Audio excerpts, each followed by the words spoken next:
We're now going to have a look at my game against Boris Gelfand in the Classical Dutch. A real honour to play Gelfand, especially in the tournament I played him in, because Gelfand obviously is from Israel, and the competition here was the European Team Championships for individual teams. I was playing for my English team, Jutes of Kent, and I was playing Gelfand in Israel with the Black Pieces, and I was really hoping to get Gelfand on the top board. And luckily, I was paired against him. And this was very soon after his match against Anand for the World Championships. So it was just a real honour to play him. And to be honest, I really don't know how I won the game. It was a real shock to me and quite a surprise. It's one of those games where you probably remember for the rest of your life. I mean, okay, I'm a grandmaster, but I'm certainly not a grandmaster in the league of Gelfand. Gelfand is incredibly strong grandmaster, and I'm just some English grandmaster who plays the Dutch defence. So it was, yeah, probably my best victory of all time. And I think really the opening helped me achieve that victory a lot, even against one of the strongest players in the world. I was able to play the classical Dutch. And even though my opponent had prepared for this opening, so he had time to come up with a system to play against it. So even with all these things against me, I was still able to get a good position and to get a winning game against him. You can only imagine the feeling when he shook my hand at the end of the game. I mean, I was quite nervous before the game, I think, unsurprisingly, and had a bit of the shakes, but got into the flow very quickly. We'll talk about what happened after the game at the end. He was very polite, should I say, very, very gentlemanlike. But let's move straight into the game. So the game started d4. And again, I've talked about the pros and cons of going f5 and move one. And this is the typical way to enter the Dutch, but I normally go e6. And we reach the classical Dutch again. So in the next video, we'll have a quick look at other setups that white can play. But the main idea, the main move that white will play is g3. And our main continuation here is knight to f6, bishop e7, castles, d6. So very easy to remember this way of getting your pieces out and your king castled. So knight to f6 was played, bishop to g2, bishop to e7 was played. It's worth noting that I once tried bishop to b4 check against Svidler in the Bumrati Congress, and I think this is a pretty decent move, unless they continue with knight to d2. And I think knight to d2 is a very good response to bishop to b4 check. And this is one reason I do not put my bishop on this square. Often I'm going to have to exchange this bishop off for my opponent's knight, losing the bishop pair. And I lost very quickly to Svidler in that game. So bishop to e7, continuing the standard fashion. Knight to f3, both of us castled, castled, castled. And now classical Dutch move, d6. So again, I'd say this is the starting point of the main line classical Dutch. We've obviously talked about knight to c3 already and queen to c2. My opponent played his next move very quickly, and it's a very logical move. Pawn to b4. And I think this is a good system for white. White immediately gains a strong majority on the queen's side, which is going to be cramping for me later on. He wants to push forwards with b5 later on, and he just gets a space advantage. Now, the way I'm going to recommend playing against this is to combine your typical idea, which you should know by now, of knight to e4 and bishop to f6. This is one of the main ideas of this, with the push of our a pawn. This is my recommended way of playing against b4, combining these two ideas. Now, obviously, if you can get e5 in again at the right moment, the correct moment, that's quite good, but it's not so easy to do in this variation. So, okay, I played a5. My opponent continued with b5, logical fashion. And now I continue with the second part of my plan, knight to e4. Again, trying to combine this with bishop to f6, pressure along the diagonal. And I'm slightly more cramped, so any exchange of this knight on e4 will benefit me. My opponent now played queen to c2, a useful move. The queen is adding a little bit of pressure to e4, and it's just a little bit more secure on this square.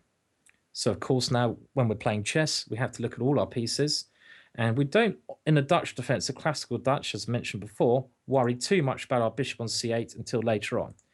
Instead, we concentrate on our kingside pieces. So bishop to f6 was played.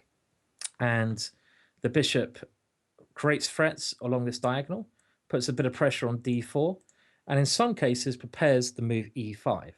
This is another bonus having the bishop on f6, preparing the move e5. My opponent continued bishop b2, so controlling the e5 square indirectly and defending against d4. So what moves would you consider here? Again, now you've played some of the ideas we've mentioned, and there's a number of ideas. Queen to e8 is not so ridiculous. That's not such a bad move. But as I said before, when I'm playing against this system, I try to combine the ideas having my knight and bishop on these two squares with pressure with my a pawn. So here I played a4. Now the main point behind this is that if my opponent ever moves his knight on b1, which is the only piece he hasn't developed, so let's say he goes knight to d2 here, then I can flick in the move a3. And this leaves this bishop on b2 rather shorter squares, because I can either exchange it off if it comes to c3, or if it goes to c1, it becomes incredibly passive. So this is the main idea behind the a4 move. It also makes this pawn on b5 slightly weak, maybe later on if I go c6 and take on b5, because he cannot support his b5 pawn with a4 anymore. So positionally and tactically, quite a good idea. So my opponent played, instead of knights on b to d2, knights on f to d2. And this made more sense because he's controlling a3 and he wants to get rid of my strong knight on e4. Now, always in this type of position, you have to consider whether you should take on d2 or play d5. Now, there was an argument here for me playing knight takes d2, and after knight takes d2, e5. This would have been thematic to the opening, and I expect this position is perfectly playable for black. But I actually got quite attracted with the idea of playing d5 here, which is the move I played. And this game I thought was worth mentioning for a number of reasons, but also we haven't looked at the concept of going d5, reaching a delayed stone wall position. And here we can see that this position should work out quite well for me, because my bishop and knight are well placed, and my a pawn is a nuisance for him. So d5 is a move you can use sometimes to stabilize your knight on the e4 square.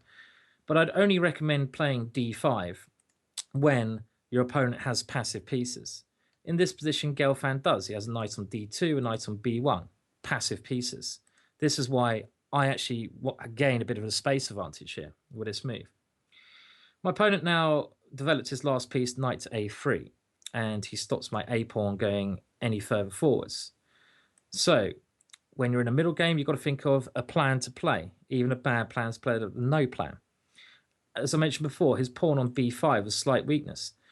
I could, of course, continue with something like bishop to d7, when one typical idea in the stone wall Dutch and also the French defense Dutch is to bring this bishop around to the king side. So you go bishop d7, bishop e8, bishop g6 or h5, and your bishop enters the game. And we will see this actually in practice later on here. But as I mentioned before, I often don't like committing my bishop on c8 until a later moment. So instead, I try to create some pressure against this pawn structure with c6. Now, white does have a space advantage, but I do have a good stronghold in the center. Gelfand played rook b1, trying to get his rook ready for opening of the b file. And now my bishop comes to d7. So I now try this plan into action. My opponent here should probably play the move e3 at some moments. This is a nice solid move, and then he could claim some space advantage, but I don't think it's anything serious for me. Instead, Gelfand played rook on f to c1, again preparing for an opening of the queen side, but he's kind of neglecting his king side. And now we're coming to another moment where I'm saying I'm kind of combining this classical Dutch opening lecture on when to start an attack. And already here, I saw that my opponent was moving his pieces, all of his pieces, over to the queen side of the board. So all his pieces are stuck over there, which means that his king side is a little bit exposed. He only has his bishop on g2 defending it. I have potential to start an attack with my Dutch f-pawn. And this is one of the great things about the Dutch. You can use this f-pawn at a certain stage to start an attack. So already I had envisioned an attacking idea here. I played bishop to e8, first of all, and try and improve the positioning of my bishop. My opponent now blundered, made a mistake with knight to f3. So it seems a bit strange to bring his knight here, then bring it back again. It makes little sense to me. And okay, he's trying to get a hold on the e5 square, but now it's time to play actively. Again, it's like I noted this on the move before, that he's moved his pieces over here. His king side's a little bit exposed. So a question for you out there. You're a Dutch player. You want to play as actively as possible. You've played some very sensible moves. Your queen side is all defended at the moment, so don't worry about your queen side. Concentrate on the king side. What is a typical attacking Dutch move here to start an attack on the king side? F4. F4 is a move to play, especially now that my bishop can come to G6, a very strong move and the strongest move in the position. Now my opponent cannot capture on F4 because bishop to G6 would leave him struggling extremely bad position. He has to move his queen, something like queen to D1, and now all of a sudden my position just comes to life. Bishop to H4. F2 is weak. My rook is coming to F4. I will have all my pieces pretty much, except for these guys on the queen side, every other piece attacking his king, and he hasn't got enough defenders. So it's really, again, like I said, the Dutch, you have to try to find the right moment to attack. And here, going back to when to attack, I spotted my opponent's piece on the other side of the board. I spotted a move, a line opening move. In order to start an attack against your opponent's king, you have to open lines. F4 is a line opening move. That's why I played the move. And now my opponent decided to move his queen away, queen D1. So I opened up his king side a bit more. F takes G3. He took with the H pawn. So I've created some weaknesses around his king side, and I've opened up my F file. Bishop to G6. And I'll be honest here, I was feeling very confident and very excited at this moment because I suddenly realized, hang on a minute, I've got a very good position. After 17 moves with the classical Dutch, my position is to be preferred by logical standard moves. Let's see how my position came to life even more. He took on C6, desperately trying to create counterplay on the queen side. I took back and developed a piece, and now he came in knight B5, a good move, trying to play actively. How do I make progress here? Well, I want to open up my rook, and my bishop on F6 is not really doing much here. So bishop to G5, logical move, attacking his rook. My opponent countered with bishop to A3. There's a number of good moves here. I stuck with a simple rook to F7 move. My opponent thought he had to capture on G5, and now queen takes G5. We can see my pieces are getting nearer to his king. F2, a critical weakness. This is all starting with the move F4. F4 is often a key attacking move in the classical Dutch. Please remember to play this move. My opponent has to remove this knight on E4, otherwise his king is too weak. The F2 pawn is too weak. So he went bishop takes E4. Now, bishop takes E4 would be a mistake because knight to D6, and he's able to get rid of this piece on E4. Instead, just pawn takes E6 keeps me with a good attacking position. My opponent played queen to E1, and now, again, when you're attacking, when you've got the initiative, play as actively as possible. You do not want to lose the initiative. E3, using all the assets in my position to try to open up his weakened king. F3, he has to give up the exchange on B1, otherwise he would have got mated. And now I just simply took on B1, rook takes B1, and again, like I said before, even when you have a good position, I clearly have a good position here, you do not want to take your foot off the gas. You've got to keep applying pressure to your opponent's position. This is key. You've got to keep putting pressure on your opponent. And here, this is exactly what I did. Rook F6. I want to just bring my rook around and checkmate him on the newly opened H file. King to G2 was played, trying to defend against this. And Rook H6 was played anyway. And now my opponent is struggling severely here because of Queen H5. He tried the defensive move G4, stopping Queen H5. And here, I think it was a mixture of nerves and everything else. I mean, if I'd have just kept my cool here, I'm sure I would have seen the move which would have won immediately. Instead, the game went on, and it was a very messy game, which maybe we won't look at in its entirety. I could have played knight takes D4 here, where my opponent could have resigned. And the funny thing was, actually, when I played the move in the game, I played knight to E7 instead, thinking of moving this knight around to his king side. And my opponent just shook his head and looked absolutely shocked that I played this move. Obviously, he had seen knight takes d4 and he'd seen that he was completely lost here. The point being, after this, if my opponent now recaptures on d4, I just go queen to f4. And I'm threatening mating threats on h2 and his knight on d4. He has to play something like queen to g3, and I simply take on d4 with exchange up in a winning position. So that was my first chance. And normally you don't get two chances against such a strong player, but we'll go through some of the moves. It was quite interesting. I played knight to e7. My opponent took off this piece, and he managed to stabilize a queen g3. Okay, I think the rest of the game is a bit insignificant and not that important. Okay, I did manage to win the game. I mean, it involved a nice tactic at the end. You can look at this game, obviously, on on the database or something, so it will be there. So you can find this game. But I think we've gone over the most important parts of the game, and we'll just try to emphasize those moments again. So from the opening, we just had this standard setup from black, and my opponent played b4. Now, the way to play against b4 is combining knight to e4, bishop to f6, and the a pawn. And this is precisely what I did. So a pawn goes first, then knight to e4. And then when his bishop comes to b2, the annoying move a4, with the possibility of going a3 at some moment, trying to stop my opponent's coordination. And now the other critical moment was later on. When your opponent threatens to take on e4, you always have to wonder between taking or getting stone wall structure. Stone wall structure completely validated here because of my active pieces.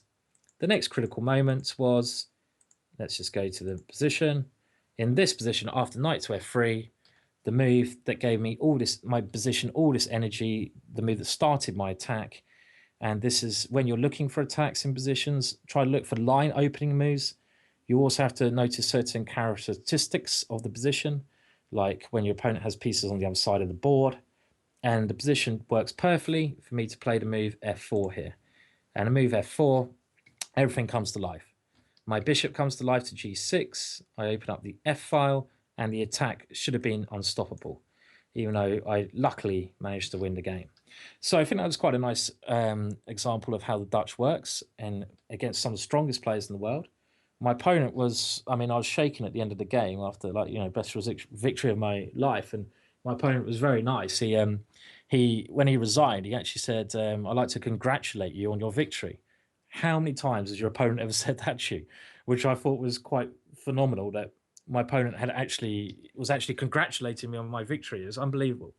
I repaid the favor a day later. I was playing Nakamura, and I was in a rush because obviously Nakamura plays so quickly. And there was only one toilet in the whole of the playing hall, and I was rushing to this toilet, and there was only one door for the toilet, entrance in the toilet, and I opened the door very quickly to get into the toilet because I was in a bit of time trouble, and I banged the door straight into someone's face on the other side of the door, and this poor guy ended up on the floor with his glasses broken, and I looked around to see who it was, and it was Gelfand.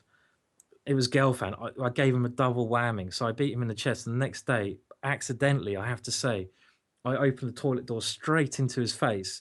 I knocked his glasses off his face, and he was there laying on the floor. I felt absolutely terrible. Obviously a complete accident, but he really must hate me. The guy just must, I must not be in his good books. So I feel for Gelfand, one of the nicest guys in chess. In future, when I open toilet doors, I do them a lot quieter. Anyway, interesting game. One more game in this series to come, and I hope you tune into that. And I hope these have been very good for your learning of the Dutch defence.